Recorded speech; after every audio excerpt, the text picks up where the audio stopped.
24 గంటల్లోనే రైతుల ఖాతాలో నగదు జమ. రాష్ట్ర వ్యాప్తంగా ముమ్మరంగా ధాన్యం కొనుగోళ్లు. ఇప్పటి వరకు 2,36,284 మెట్రిక్ టన్నుల ధాన్యం కొనుగోలు చేసిన ప్రభుత్వం. ఇది గత ఏడాదితో పోలిస్తే 30% అదనం.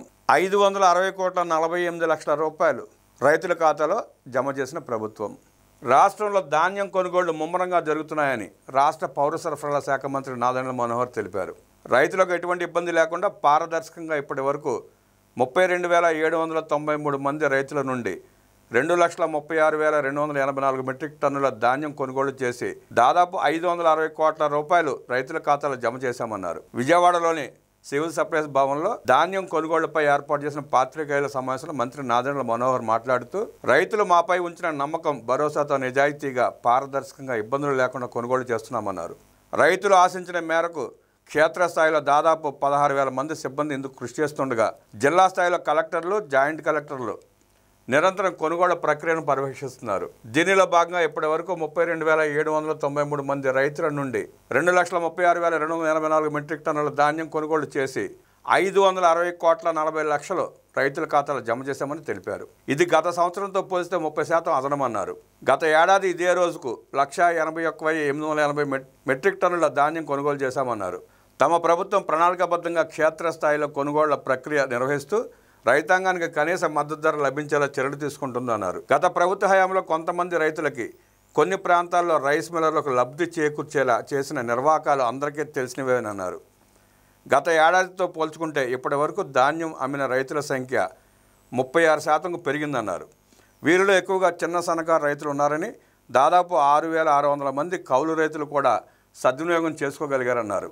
గత సంవత్సరం సుమారు 12,000 కోట్ల దాకా ధాన్యం కొనుగోలు చేసినప్పుడు 48 గంటల్లో డబ్బులు చెల్లిస్తామని ముఖ్యమంత్రి చంద్రబాబు నాయుడు, ఉప ముఖ్యమంత్రి పవన్ కళ్యాణ్ చెప్పిన మాట నెరవేర్చుతూ రైతుల ఖాతాలో నగదు చెల్లిస్తున్నామన్నారు. దేశంలో తొలిసారి 48 గంటల్లోనే రైతుల ఖాతాలో నగదు జమ చేస్తున్న ప్రభుత్వం తమదేనన్నారు. ఈసారి మరింత ఛాలెంజింగ్గా 48 గంటలు కాకుండా 24 గంటల్లోనే రైతుల ఖాతాలో నగదు జమ చేసేలా చర్యలు తీసుకున్నామన్నారు. ఇప్పటి వరకు 560,48,00,000 రూపాయలు రైతుల ఖాతాలో 24 గంటల్లోనే జమ చేయడం జరిగిందన్నారు. దీనికి ఒక ఉదాహరణగా గుంటూరు మండలంలోని పత్తిపాటి సుబ్బారావు అనే రైతు, ఆయన ఖాతాలోకి 2,08,000 రూపాయలను 6 గంటల్లో జమ చేశామన్నారు. అదేవిధంగా ఏలూరు జిల్లా భీమడోలులోని నీలం త్రిమూర్తులు అనే రైతు ఖాతాలోకి 5 గంటల్లోనే జమ చేశామన్నారు.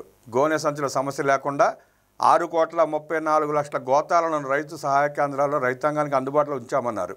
ప్రతి వాహనానికి GPS డివైస్ ఏర్పాటు చేసి పూర్తి స్థాయిలో పర్యవేక్షిస్తున్నామన్నారు.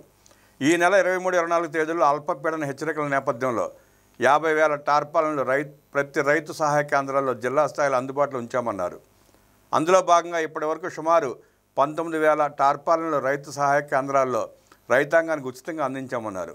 దేశంలోనే తొలిసారిగా వాట్సాప్ ద్వారా రైతాంగానికి వాళ్ళు ధాన్యాన్ని ఎక్కడ, ఏ టైంకు, ఏ రోజు, ఏ మిల్లుకు అమ్ముకోవాలనేది వాళ్లే నిర్ణయించుకునే వెసులుబాటు కల్పించామన్నారు. ఇప్పటి వరకు దాదాపు 500 మంది రైతులు ఈ వాట్సాప్ సేవను సద్వినియోగం చేసుకున్నారన్నారు. 7333599375 ఈ నంబర్కి హాయ్ అని మెసేజ్ పెడితే ప్రాంతం, విస్తీర్ణం, పండిన ధాన్యం వివరాలన్నీ వాట్సాప్ మెసేజ్లోనే ఆటోమేటిక్గా వస్తాయన్నారు. ఎక్కడా ఇబ్బంది లేకుండా రైతులు ధాన్యం అమ్ముకోవడానికి ఈ ప్రక్రియ ద్వారా వీలు కలుగుతుందన్నారు. 1967 టోల్ ఫ్రీ నెంబర్కు కాల్ చేసి ఇబ్బందులు, సమస్యలు తెలియవచ్చు అన్నారు. ఈ సీజన్లో 51 లక్షల మెట్రిక్ టన్నుల ధాన్యం కొనుగోలు చేసి చరిత్ర సృష్టించేందుకు కూటమి ప్రభుత్వం సిద్ధంగా ఉన్నామన్నారు.